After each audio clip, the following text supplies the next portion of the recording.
Hey guys, it's Libby. Today I'm doing a review of The Mayor of Casterbridge by Thomas Hardy. This is a new Hardy to me. I tend to reread Hardys that I've already read more often than I pick up new ones, but I finally did get around to The Mayor of Casterbridge.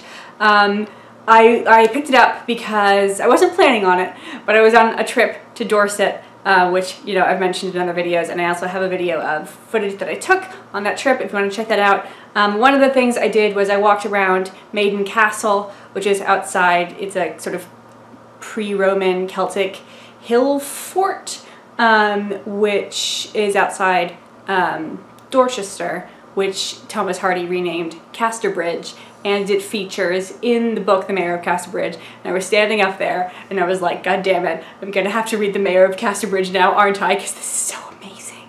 I'm gonna keep this video spoiler free, which unfortunately means I can't tell you that much of the premise because we fairly quickly get into surprising things and things Hardy doesn't want you to know from the outset.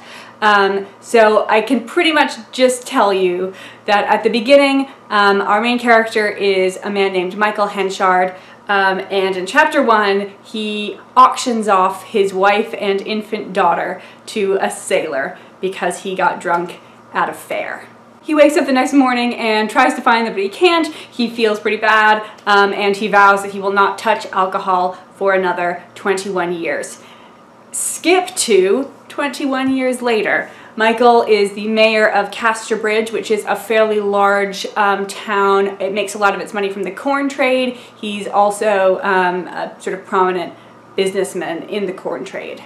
And his wife and his daughter are back, and they're trying to find him. Thomas Hardy divided up his novels into 3 categories: novels of character and environment, romances and fantasies, and novels of ingenuity. This is one of the novels of character and environment, as are most of his most famous works. But even within that grouping, I sort of subdivide that into the early period, the middle period, and the late period. The early period is the books Under the Greenwood Tree, Far from the Madding Crowd, and The Return of the Native. The last 2 books are Tess of the D'Urbervilles and Jude the Obscure.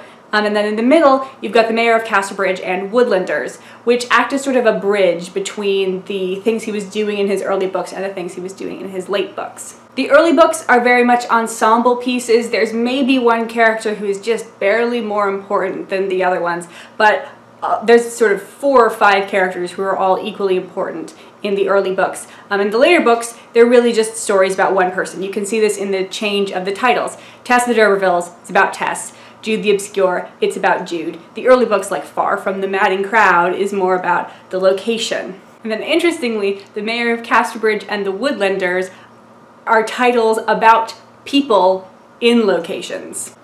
I live with that and I feel like a genius. So The Woodlanders, even though it was written after The Mayor of Casterbridge, does share many attributes with the early Thomas Hardy novels. There's more of an ensemble cast than one single main character, but they don't have a Greek chorus of sort of lower class people, which is a really noticeable feature in all of Thomas Hardy's early works. And then The Mayor of Casterbridge is more like the later novels in that there is one single main character, and there's sort of just barely a Greek chorus, but it's not nearly as important as it is in the other early books. And The Mayor of Casterbridge sort of blends the typical plot structure of the early novels, which is a sort of tangle of romantic intrigues. Thomas Hardy loves him some love polygons, and the elements of his later works, which are one character arc.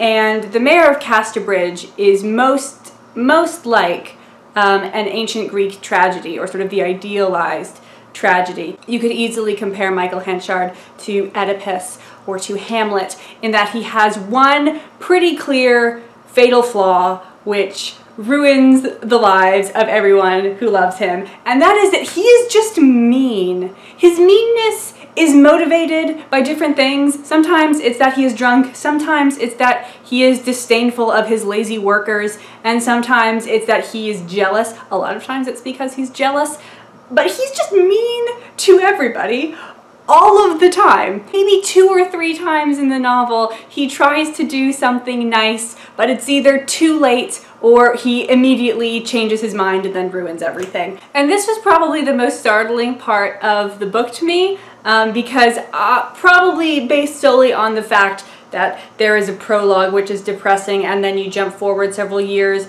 and our main character is a mayor.